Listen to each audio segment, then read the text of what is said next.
오늘도 그 사랑에 감사해서 살아봅니다. 그 크신 하나님의 사랑이 얼마나 크신지 말로 다 형용할 수 없고, 하늘을 두루마리 삼아도 바다를 먹물 삼아도 한없는 하나님의 사랑 기록할 수 없다는 시인의 고백처럼 우리가 받은 사랑, 우리가 받은 하나님의 은혜는 이루 말할 수 없는데 그 은혜에 감사하기보다 불평하고 불만이 많았음을 죄로 먼저 고백하며 오늘 한 날 살아가면서는 그 은혜에 감사하며 그 은혜에 보답하며 살아가는 한 날 되게 하여 주옵소서.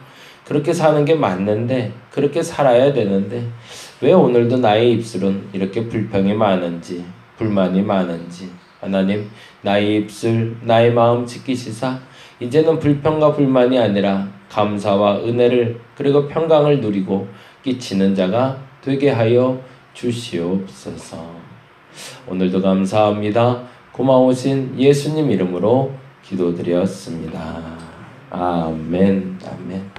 오늘부터 골로새서 말씀 같이 봅니다. 골로새서 1장 1절에서 12절까지 말씀이 됩니다.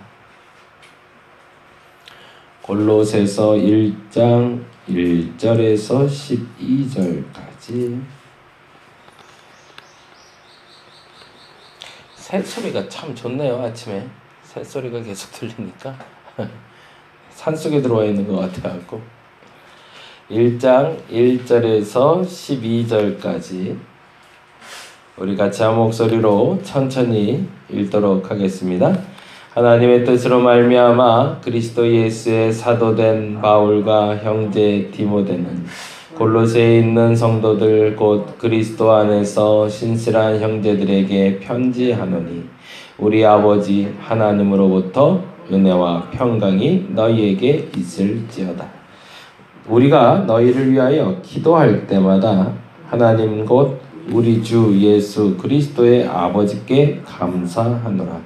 이는 그리스도 예수 안에 너희의 믿음과 모든 성도에 대한 사랑을 들었으며 너희를 위하여 하늘에 쌓아둔 소망으로 말미암음이니 곧 너희가 전에 복음 진리의 말씀을 들은 것이라. 이 복음이 이미 너희에게 이름에 너희가 듣고 참으로 하나님의 은혜를 깨달은 날부터 너희 중에서와 같이 또한 온 천하에서도 열매를 맺어 자라는도다. 이와 같이 우리와 함께 종된 사랑하는 에바브라에게 너희가 배웠나니 그는 너희를 위한 그리스도의 신실한 일꾼이요 성령 안에서 너희 사랑을 우리에게 알린 자니라. 이로써 우리도 듣던 날부터 너희를 위하여 기도하기를 그치지 아니하고 구하노니 너희로 하여금 모든 신령한 지혜와 총명에 하나님의 뜻을 아는 것으로 채우게 하시고 주께 합당하게 행하여 범사에 기쁘시게 하고 모든 선한 일에 열매를 맺게 하시며 하나님을 아는 것에 자라게 하시고 그의 영광의 힘을 따라 모든 능력으로 능하게 하시며 기쁨으로 모든 견딤과 오래 참음에 이르게 하시고 우리로 하여금 빛 가운데서 성도의 기업의 부분을 얻기에 합당하게 하신 아버지께 감사하게 하시기를 원하노라. 아멘. 1장 1절에서 12절은 우리가 지금 바로 읽은 대로 사도 바울이 골로새 교회에게 보내는 서신의 서두 부분, 인사말 부분에 포함이 되고요. 이후 13절부터 이제 4장까지는 크게 우리가 너무 잘 아는 대로 서신서의 기본적인 틀대로 교리적인 이야기와 생활에 대한 이야기로 나눠서 우리에게 전달이 되고 있습니다. 골로새서라는 것은 골로새 교회라는 한 조그만 집을 얘기하기도 하지만 지역을 얘기하기도 해요. 그래서 그 지역에 속해 있는 성도들에게 편지한 것으로 알려져 있는데 7절 한번 볼까요? 7절에 보면 낯선 사람이 하나가 나와요. 이와 같이 우리와 함께 종된 사랑하는 누가 나오죠? 에바브라라는 사람이 나옵니다. 거기다 줄을 좀 쳐놓고요. 에바브라디도라고 우리가 에베소서에서 봤던 사람이 있죠. 그분은 에베소 교회에서 빌립보죠. 빌립보 교회에서 서로 서신을 주고받다가 사고가 났고, 그래서 생사의 기로에 서 있다가 회복해서 다시 돌아간 사람을 우리는 에바브로디도라고 불렸는데, 그 에바브로디도와 에바브라가 같은 사람이다라고 얘기하는 분들도 있는데 아무래도 그분하고 같은 분은 아닌 것 같고요. 이 골로새 교회는 사실은 사도 바울이 방문하여 세워진 교회가 아니라 정설로 여겨지는 건 이 에바브라에 의해서 세워진 교회로 알려져 있습니다. 이게 이제 복음이 들어가는 데 있어서 한 단계가 더 거름막이 걸려져서 들어간 교회인 거죠. 베드로를 통해서 예루살렘 교회가 세워지죠. 그거는 예수를 직접 만났던 사도들을 통해서 만들어진 교회가 예루살렘 교회라면, 예수를 직접 만나지는 못했지만 간접적으로 경험했던 사도 바울을 통해서 우리가 아는 12 서신이 전파되는 그 교회들이, 소아시아의 교회들이 세워졌고요. 그리고 그 중에서 사도 바울을 통해서 혹은 사도들을 통해서 복음을 받아들인 자들이 복음을 전하다가 우연한 기회에 그곳에 교회가 세워지는 그 경우들이 있었는데, 그 중 하나가 바로 골로새 교회였던 겁니다. 그러면은 여기서는 굉장히 중요한 게 하나가 생겼는데요. 기준이 모호해졌다는 거예요. 이게 한 사람의 말이 그 사람에게 전달되고 그 사람 말이 그 사람에게 전달될 때 그 말이 그대로 복사기처럼 전달이 되면 문제가 안 되는데, 사실은 말이라는 것도 그렇고 신앙이라는 것도 꼭 거기에 자기의 생각이 가미가 되니까 그 생각이 가미가 되면서 조금 포장되기 시작하는 거죠. 그러니까 예수 그리스도에 대해서 이야기할 때도 단지 그냥 예수 그리스도를 그대로 표면적으로 봤던 베드로가 전한 예수와 사도 바울이 만난 예수가 조금 달랐고, 그리고 지금 에바브라가 전하는 이 복음이 완전히 달랐던 거죠. 사실은 본질된 예수를 말하고 있지만 그 본질된 예수에 대해서 본인이 만난 예수를 전하다 보니 오해의 소지도 생겼고, 그리고 실수하는 것들도 생겨서 걱정거리가 생겼던 겁니다. 그래서 이 골로새 교인들에게 치리하고 그리고 가르치는 데 있어서 필요한 요소들을 가지고 때마침 바울이 로마에 있다는 이야기를 듣고 에바브라가 방문하고, 그 방문을 통해서 골로새 교회의 문제점과 가르쳐야 될 교훈을 전달하는 책이 바로 골로새서가 됩니다. 그러니 이 내용은 사실은 직설적으로 직접 알고 있는 골로새 교인들에게 하는 편지가 아니라 내가 들었던 사람들에게 하니까 더 이론적이겠죠. 그리고 또 하나 재미난 건 에베소와 마찬가지로 골로새는 교회를 세우는 데 있어서 필요한 기둥들에 대해서 이야기를 합니다. 제가 이 부분을 알고 나서 좀 흥미로웠고 좀 아쉬웠는데요. 사도 바울은 베드로와 그리고 사도들이 전했던 복음하고는 조금 달라지기 시작합니다. 언제부터 달라질까요? 서신들을 보내면서 달라지기 시작해요. 그건 무슨 말이냐면 모든 복음의 본질은 예수 그리스도를 전하는 데 있잖아요. 그리고 예수를 전하고 예수를 믿게 하고 예수로 말미암아 구원받게 해서 하나님의 뜻대로 살게 하는 게 사실은 교회가 세워진 목적이고 그리로만 나가면 되는 건데, 그것을 나가게 하는 것으로 끝나지가 못하게 된 게 2차 서신 때부터였습니다. 왜 그러냐면 그 안에 분란이 발생하자 그 분란에 대한 변호와 또한 체계를 세우는데 반 이상의 시간을 사도 바울이 쓰기 시작해요. 실질적으로 우리가 들어야 될 복음에 대한 이야기, 더 정확한 표현으로는 천국 얘기가 이제는 쏙 빠져요. 하나님 나라, 결국에 예수가 전했던 그 하나님 나라 얘기가 사도 바울의 서신서에서는 발견하기가 어렵습니다. 그런데 베드로와 요한이라는 사도에게서는 그 하나님 나라 얘기가 계속 나와요. 우리가 말하는 천국 얘기가. 근데 그 천국은 죽어서 가는 천국 얘기이기도 하지만 더 정확히는 예수와 그들이 같이 살면서 누렸던 하나님 나라 이야기거든요. 내가 예수와 3년을 살아보니까 천국은 이럴 것 같아. 하나님 나라는 이런 게 맞아. 이런 사람들이 모여서 이런 생각을 하고 이렇게 살아가는 게 천국이야 라는 것을 이야기하는 게 사도들이 품었던 복음, 그리고 그들이 알았던 구원받은 자의 삶이었는데, 사도 바울이 전하면서 거기에 덧붙여서 양념이 붙기 시작한 거죠. 근데 거기엔 두 가지가 더 붙었는데, 하나는 유대인들이 말하는 복음, 구약의 율법에 대한 해석과 더불어 그들 사이에 나타나고 있는 이단들, 잘못된 신앙에 대한 어떤 규칙들을 말할 필요가 있었던 거죠. 근데 사람의 머리가 아무리 좋아도 한 가지에 집중하다 보면 한 가지를 소홀하게 할 수밖에 없죠. 근데 이들에게 있어서 지금 제일 중요한 건 사실은 복음에 대한 본질을 깨닫게 하는 것도 너무 중요했지만 그 문제를 해결하는 것이 더 중요했기 때문에 교리라고 하는 교회의 룰, 법칙들이 만들어지기 시작한 게 사실은 서신서입니다. 그래서 그 서신들의 완성본이라고 여겨지는 게 바로 로마서가 되죠. 왜냐하면 그 로마 감옥에 갇혀서 고민에 빠지기 시작하는데 내가 지금까지 전했던 복음이 무엇인가에 대한 설명도 필요했지만 그 전했던 복음 때문에 고민하고 갈라지고 찢어지고 그리고 세워지지 못한 교회들에게 교리를 세워야 될 필요가 있었기 때문에 그래서 그 기반을 유대교라는 곳에서 나온 구약의 율법을 중심으로 해서 그 기반을 세우고 그 기반의 토대 위에 복음을 세우고 그 복음으로 나타나는 다양한 현상들, 다양한 일상의 변화들에 대해서 설명해낸 구체적인 복음의 진수가 담겨 있는 게 바로 로마서가 됩니다. 그럼 여기는 뭐가 빠졌을까요? 죄송하지만 로마서에 그래서 하나님 나라 얘기가 없어요. 그럼 하나님 나라 얘기는 어디서 찾을 수 있을까요? 네, 요한계시록으로 가야 됩니다. 그리고 요한 1, 2, 3, 4로 가야 되고요. 베드로 전서와 야고보서로 가면 거긴 하나님 나라 얘기가 써 있어요.